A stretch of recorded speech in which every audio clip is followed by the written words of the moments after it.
अस्सलाम वालेकुम। I hope everyone is fine. आज मैं बहुत ही इम्पॉर्टेंट टॉपिक पे डिस्कशन करने लगी हूँ जो कि है डेंगू फ़ीवर। डेंगू फ़ीवर जो कि हर साल इस मसले में हम सब मुब्तला होते हैं, तो इसलिए मैंने सोचा कि इस बारे में लाजमी वीडियो बनानी चाहिए और आपको अवेयरनेस देनी चाहिए इसकी तमाम एस्पेक्ट्स के बारे में। इस वीडियो में हम डेंगू वायरस के बारे में सब कुछ डिस्कस करेंगे कि हम इससे प्रिवेंशन कैसे कर सकते हैं, किस तरह से डायग्नोस कर सकते हैं, इससे हम किस तरह से ये ट्रांसमिट होता है from the mosquito to the human being. इसके अलावा इसके लिए हमें कैसी डाइट यूज़ करनी चाहिए डेंगू पेशेंट्स के लिए, और फिर इसका ट्रीटमेंट क्या होता है। तो इसलिए आज की वीडियो बहुत इम्पॉर्टेंट है। अब ये जो डेंगू है ये मेनली एक फ़ीमेल मॉस्कीटो है, उसकी वजह से ट्रांसमिट होता है, जो कि डे टाइम फीडर होता है और ये जहाँ पर भी ह्यूमन हैबिटेट्स हैं वहाँ पे रहता है। आपको हर उस जगह पे मिलेगा जहाँ पर ह्यूमन बींग्स रहते हैं, ठीक है। तो इसलिए एक्सेस बहुत आसान है और ये एग्स एंड लार्वे प्रोड्यूस कर रहा होता है आर्टिफिशियल कंटेनर्स में। इसलिए इसका जो ये इन्फेक्शन है ये मॉस्कीटो बोन इन्फेक्शन है और मेनली इसका नाम फ्लेवी वायरस है, जिसको ये ट्रांसमिट करता है ह्यूमन बींग्स में। और साथ ही साथ हम इसका अब मोड ऑफ ट्रांसमिशन और साइन एंड सिम्टम्स भी देख लेते हैं। मोड ऑफ ट्रांसमिशन समझना बहुत ज़्यादा ज़रूरी है क्योंकि आम इंसान को इस बारे में नहीं पता होता। कोई भी हेल्दी पर्सन अगर है और उसको ये डिज़ीज़ हो जाती है कि जो भी इन्फेक्टेड मॉस्कीटो है उसकी वजह से, तो फिर ये जो वायरस है वो एंटर हो जाता है ब्लड में फ्रॉम द मॉस्कीटो सलाइवा। अब जो इन्फेक्टेड पर्सन होता है वो आराम से ये जो वायरस है इसको ट्रांसमिट कर सकता है। किस तरह से? यानी कि अगर एक इन्फेक्टेड पर्सन है जिसको ऑलरेडी डेंगू है और मॉस्कीटो उसको बाइट कर देता है, यानी कि अब वो इन्फेक्टेड मॉस्कीटो बन जाता है, तो वो ट्रांसमिट कर देगा वो वाले वायरस को हेल्दी पर्सन में। और इसका इंक्यूबेशन पीरियड 3 to 14 डेज़ का होता है, लेकिन मोस्ट कॉमनली 4 to 7 डेज़ का अज्यूम किया जाता है। या इंक्यूबेशन पीरियड वो टाइम होता है जब साइन एंड सिम्टम्स अपीयर नहीं होते। तो इस तरह से एक डेंगू का जो इन्फेक्टेड पर्सन है वो बड़ी आसानी से मॉस्कीटो को इन्फेक्टेड कर सकता है और स्प्रेड करने का कॉज बन सकता है। साइंस एंड सिम्टम्स अगर हम देखें तो मेनली ये 4 to 10 डेज़ ऑफ इन्फेक्शन के बाद स्टार्ट हो जाते हैं। 4 to 10 डेज़ जो कि हमारा इंक्यूबेशन पीरियड होता है डेंगू वायरस का, उसके बाद definitely sign and symptoms start होंगे और वो तकरीबन 2 to 7 डेज़ के लिए रहते हैं। और इनमें mainly fever, headache, muscle joint pain, skin rashes जो कि 4 to 5 डेज़ आफ्टर फीवर होती हैं, फिर पेन बिहाइंड द आइज़ जिसको रेट्रोऑर्बिटल पेन भी कहते हैं, नोज़िया, वॉमिटिंग, और जो स्वेयर केसेस होंगे वहाँ पर माइल्ड ब्लीडिंग होती है।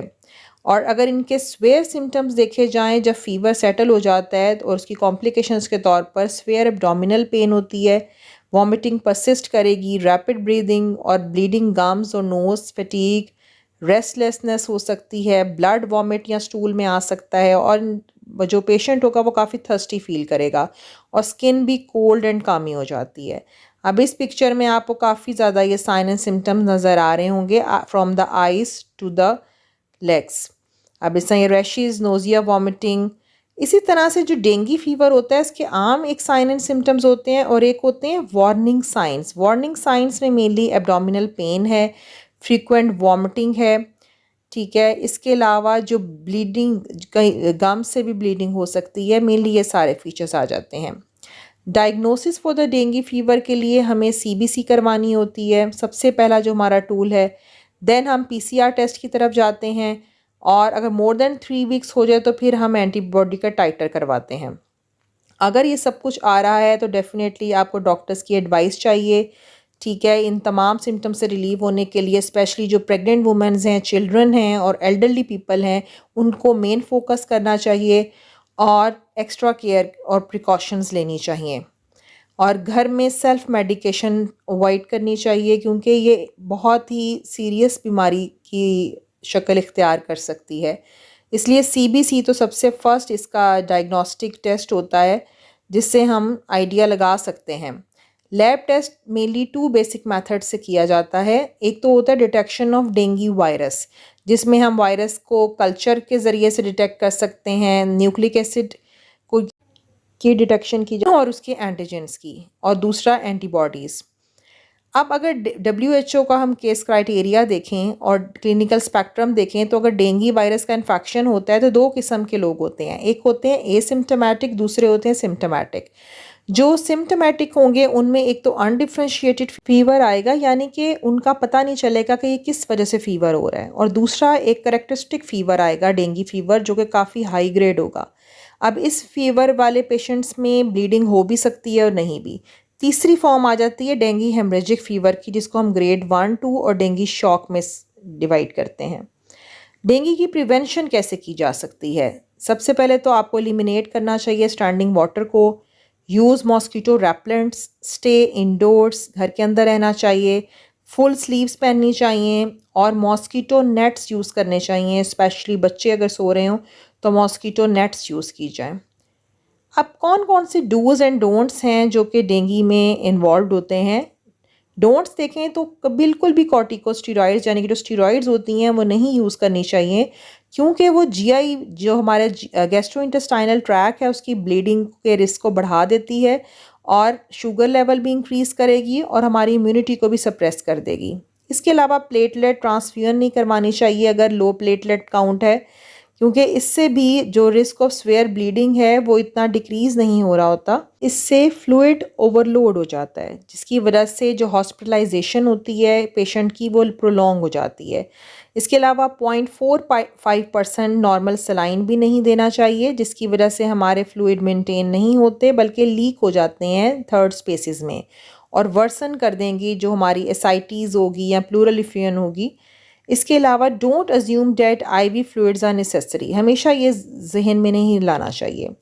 इसके अलावा आप बिल्कुल भी वाटर अकोमुलेट ना होने दें इर्द गिर्द, और एस्प्रिन बिल्कुल मत दें डेंगू के पेशेंट्स को, और सेल्फ मेडिकेशन नहीं करनी।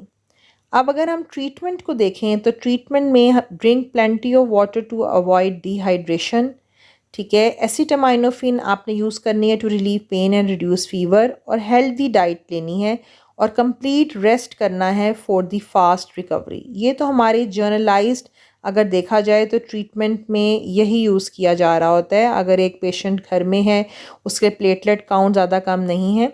अदरवाइज़ अगर जो डेंगू केस मैनेजमेंट होती है उसमें हम देखते हैं उसके साइन एंड सिम्टम्स। अगर तो वार्निंग साइंस आ रहे हैं, जिसमें हमने कहा था परसिस्टेंट वॉमिटिंग होगी, म्यूकोजल ब्लीड होगा, लिवर इनलार्ज हो सकता है, ठीक है, लिथार्जी है, और हिमेटोक्रिट जो होता है लेवल्स उसके बहुत ज़्यादा हाई हैं, और बहुत ज़्यादा प्लेटलेट्स रिड्यूस हो गए हैं और रैपिडली रिड्यूस हो रहे हैं, तो फिर हमें अगर वार्निंग साइंस हमें नहीं मिल रहे होते तो डिफरेंट मैनेजमेंट होगी। मीन्स कि अगर वार्निंग साइंस नहीं है तब तो हम आउट पेशेंट मैनेजमेंट कर देंगे, यानी कि सिर्फ आउटडोर में ट्रीटमेंट होगा। और अगर वार्निंग साइंस मिल रहे हैं, ठीक है, तो फिर आपको पेशेंट को एडमिट करवाना पड़ेगा। और अगर वार्निंग साइन भी हैं और साथ ही साथ ये सिवियरिटी मज़ीद इंक्रीज़ होती जा रही है, तो फिर उसकी मैनेजमेंट डिफरेंट होगी। अब अगर डाइट चार्ट देखा जाए डेंगू के पेशेंट्स का, तो डेफिनेटली फूड ऐसी देनी चाहिए जिसमें ऐसे कंपोनेंट्स हो जो कि ब्लड बना रहे हों, जिस तरह आयरन हो गया, पोटाशियम हो गया।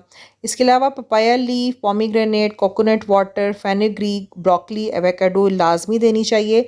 और फास्ट फूड, स्पाइसी फूड और एक्सेस कैफ़ीन को अवॉइड करना चाहिए। ऐसी फूड यूज़ करनी चाहिए जिसमें विटामिन्स हों, ओमेगा 3 फैटी एसिड्स हों, एंटीऑक्सीडेंट्स हों, berries, jam, aloe vera, amino acids and proteins हों, वॉलनट, पीनट्स हों, और इसके अलावा जो डेयरी प्रोडक्ट्स और रेजिन्स हैं इनको भी दिया जा सकता है। तो मेनली जो डेंगू के पेशेंट्स हैं उनकी डाइट को बहुत ज़्यादा फोकस करना चाहिए, और ऐसी चीज़ें देनी चाहिए जिससे ब्लड बने, क्योंकि मेनली प्लेटलेट्स जब कम हो रहे हैं तो वही बनाने के लिए हमें ऐसी डाइट चाहिए कि जिससे प्लेटलेट्स इजीली रिकवर हो सकें, और उसके लिए हमें डेफिनेटली विटामिन के, आयरन, ये तमाम चीज़ें देनी पड़ेंगी। आई होप आपको समझ आई होगी। अल्लाह हाफ़िज़।